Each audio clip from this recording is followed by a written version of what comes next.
Welcome back to Bay Area Focus. Joining us now from Stories Behind the Fog, creative director Francisco Guijarro and project lead Dia Guja. Thank you both for being here. Thank you for having us. First of all, Francisco, you want to tackle the question of what Stories Behind the Fog is?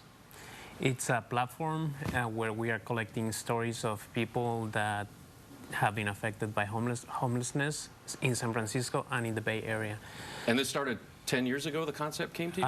The genesis of Stories Behind the Fog is one man's story called Moses, which now we are basically putting it together in the form of a film. That is the genesis. And then after that, we are collecting 100 stories of people that live on the streets. Moses. Yes. Dia, I'm going to have you talk about Moses in a second, but we have a video clip that's sort of an overall concept. It shows the overall concept of the project. So let's take a look at that.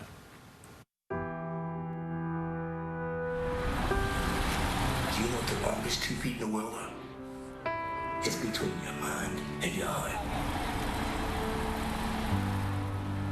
I mean, I'm homeless by choice. Sometimes I'm home, sometimes I'm not. We're just two kids trying to make it work. Being homeless from domestic violence is it's really stressful. I'm going to take a repairing computer and a self-defense, a Taekwondo class. He made me, and I love making angels, and angels is going to be part of my life, as long as that means.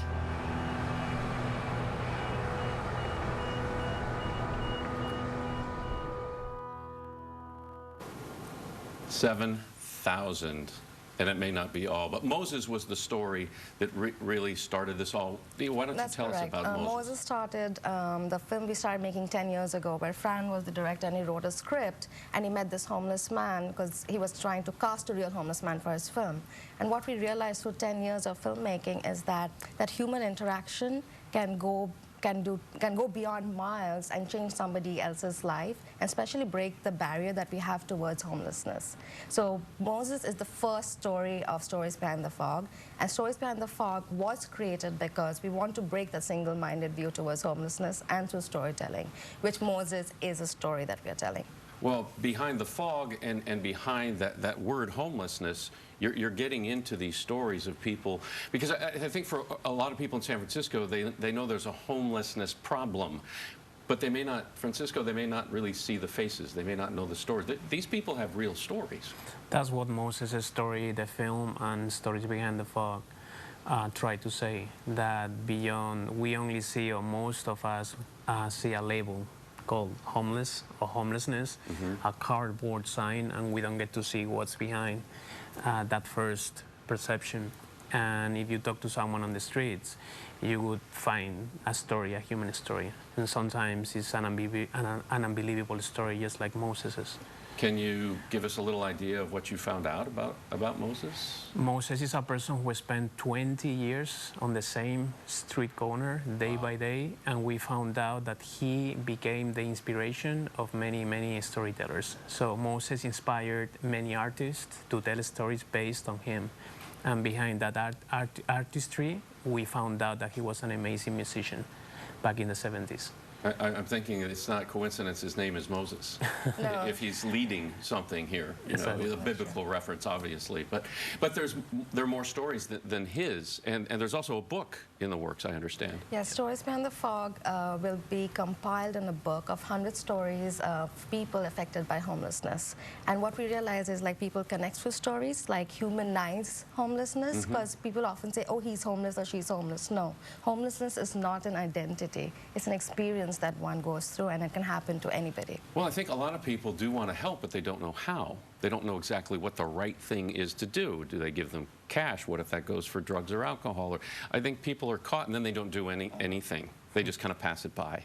That's true. And it becomes a city problem. And what do you address the answers here, or are you just putting these stories out so people will begin a discussion? Our mission is basically to address the problem through storytellers, to connect citizens to the issue through storytelling.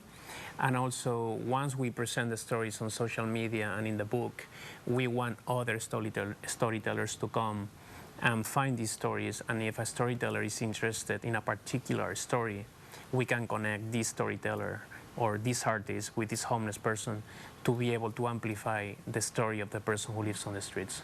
I do want to save time to talk about funding because I know that's crucial, but first, how can people see the documentary, the film? So we are releasing the film next summer. We are editing. We're going through 600 hours of footage that we've been documenting for the last 10 years. So that's going to be quite a process. We are trying to raise funds for the editing and outreach.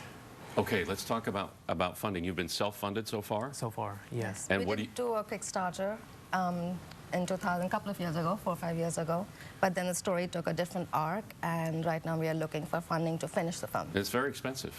It is indeed. I don't have to tell you that. I'm trying to tell our viewers that it is, and you could use the help. We could, definitely we could. Moses could use the help. Okay. Well, thank you both for being here. I appreciate it so much. Great project, great subject matter. Thank you for having us. For more information on these stories and Moses, you can log on to storiesbehindthefog.com, storiesbehindthefog.com.